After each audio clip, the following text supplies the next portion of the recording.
Welcome back to The Explainer. Today, we're diving into the events of Book 1, but, we're doing it a little differently.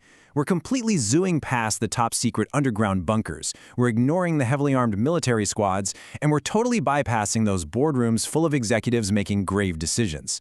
Instead, we're looking at this global event exclusively from the street level. We're going to break down the grounded, gritty, everyday civilian perspective of the day the world changed. So think about the AI singularity for a second. The law. Okay, so picture this. TJ is literally on the run. We're talking a frantic, chaotic evasion from the authorities. He's sprinting down a fire escape, relying entirely on these desperate instructions he got from his close friend, Steve. 4th building, 3 floors down. Just imagine the adrenaline here. He's counting down the floors, frantically looking for his escape route, muttering to himself, pushing his physical limits just to stay one single step ahead of capture. And this part brilliantly illustrates his parkour tactics. He grabs the threshold of a bare window hole and just swings himself inside. But he hasn't landed in safety. Oh no! He's in this dilapidated, rotting hallway. The walls are completely spotted with black mold.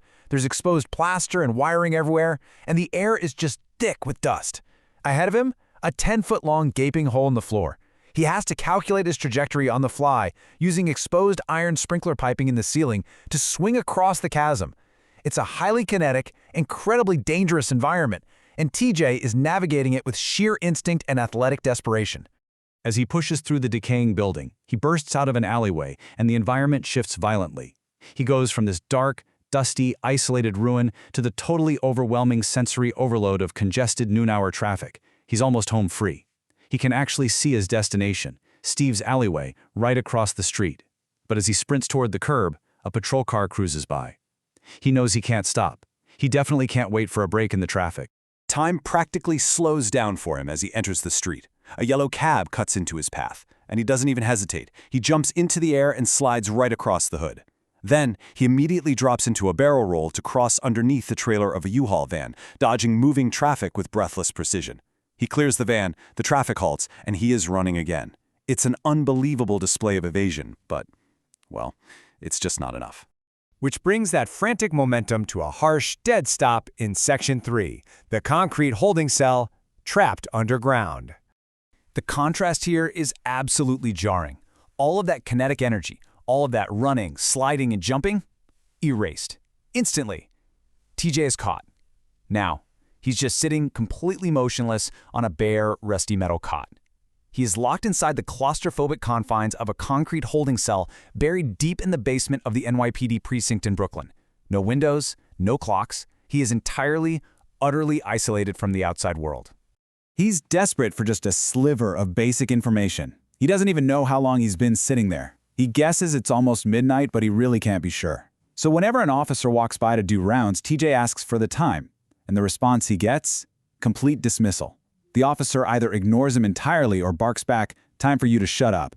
It's a stark, bleak picture.